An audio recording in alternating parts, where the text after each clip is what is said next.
Today I messed up by volunteering to drive my professor to the airport. Posted by you/viewwish311. So, I'm a political science major at my college, and honestly, it is a lot harder than I expected. I love my major so much and hope to pursue law one day, but this semester, in particular, has bogged me down. My international relations class is what's really kicking me.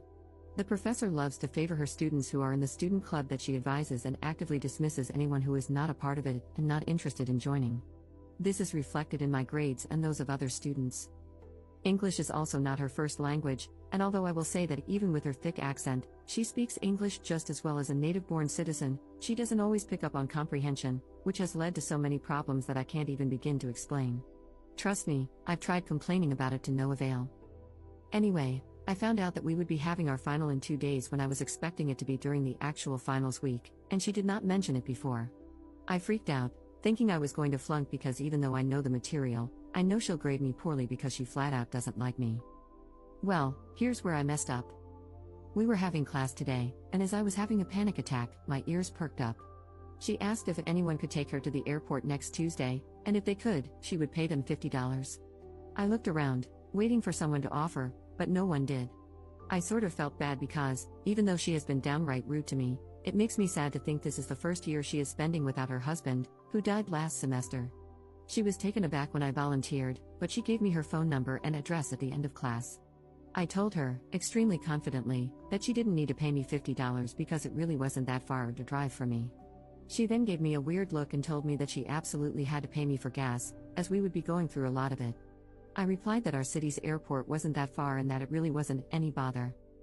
She then raised an eyebrow and gave me her signature condescending look before informing me that she was going to the ATL airport, which, at best, is 2.5 hours away from me according to Apple Maps' estimated time for that date.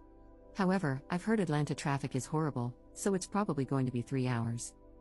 I do have a final that Tuesday at 1 p.m. However, I informed her of this and warned her that it could make me late and that she might want to find someone else. But it's a blow-off class, and his final is supposedly only about 30 minutes long. Plus, she lives close. I also haven't factored in whether or not she is traveling internationally, which, judging by her painfully thick Italian accent, she probably is. I haven't heard much from her about any family living in the States with her.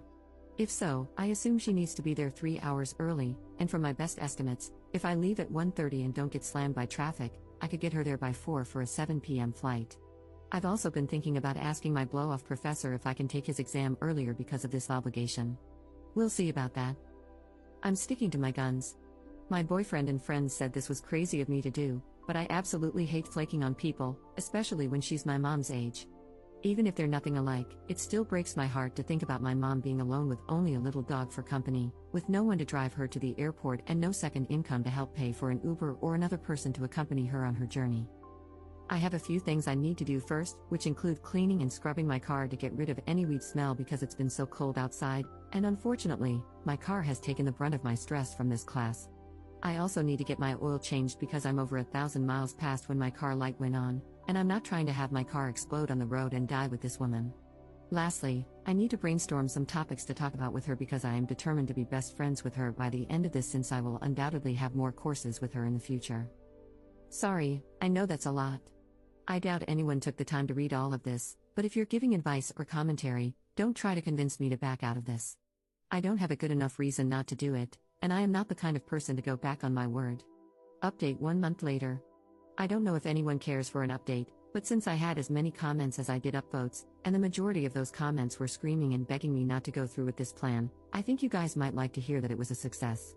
Here are some answers to your questions. No one died. She did not smell the weed in my car. We even had a conversation about the legalization of cannabis to the extent that I don't think she suspected me of being a user at all. Yes, it was to the international airport. Yes, my GPS messed up a million times.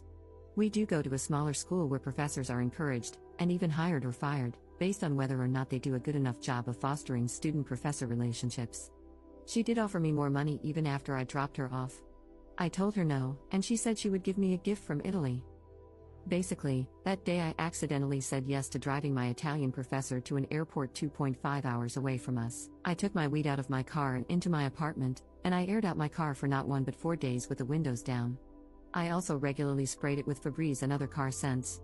Then I took it to a car wash, and the guy there gave me a free premium wash because my card wasn't working for some reason. Shout out to Mark 1 Car Wash. I'm sorry I didn't have any cash to tip the dude because you're seriously a lifesaver. So I got to scrub the living hell out of my car and vacuum it every last square inch, removing each little flake of ash and fallen bud. Then, that day, my laptop decided to die right when I needed to take my final, before I had to pick up my professor, so I was 15 minutes late and had an empty gas tank. She ended up paying for my gas, and her dog sat quietly in the back seat. I awkwardly told her she could look at my CDs if she wanted to play music since all I had was a speaker for podcasts. However, she simply said no and that we could find other things to talk about during the car ride. And we did.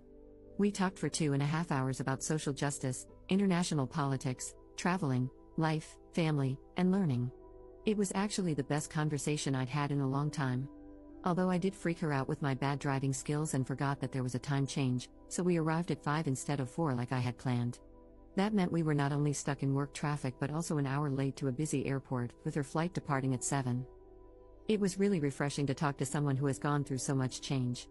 She grew up and studied in Italy before her late husband, who was then her boyfriend, convinced her to move to the States so he could teach at a prestigious university. Obviously, I'm not including real details. She has since bounced around the United States and the world, working with different international organizations and teaching at many good schools before making her way to mine. I have no idea why she stays at my school, and I asked her why she has stayed there since her husband passed away last year and all her family lives in Italy. She simply said that she loves her independence, that she loves change, and that when she feels there is another good opportunity, she'll move again. But for now, she has a lot of love and support where she is. She also said that love and support are key to change, even if you don't have a partner or someone to travel with or to, knowing that you have loved ones rooting for you, no matter where they are in the world, makes change so easy for her. Because the love never changes, even if the flight numbers do. She also told me I didn't need to live such a strict life plan. Some backstory: I was born in France, which makes it much easier to get citizenship there since the country recognizes that I have a stronger connection to it than someone who wasn't born there. I had always thought I would just do my undergrad, go to law school, and live near my parents and my boyfriend so I could be with them and take care of my family. When I told her my plan, she tried her best not to wrinkle her nose and told me that, although it was unsolicited advice, my connection to France, a strong country in the EU, was too good of an opportunity to pass up. After all, if I had French citizenship, I would be eligible to work, live, vote, and access services in any and all EU/EA countries. She told me that living near my family was fine and that she understood that well enough, but that I also have other family members to help take care of them. She said she doesn't want me to fall into what so many women do. I agreed with her when she said she has only ever heard women say they need to live near their parents or partner because someone has to be the caretaker, and that it's never meant opting out of opportunities or bigger horizons because they're worried about getting married or taking care of their parents. By the end of it, I felt like I had thought about things I had never given myself the room to consider because I didn't want to dream about things that wouldn't happen. But now I know they could happen, and I have more opportunities than most to live a crazy life. I'm glad I talked to someone who loves change so much because I was finally able to understand why someone could. Also, I officially signed up to take her film class next semester, hee hee.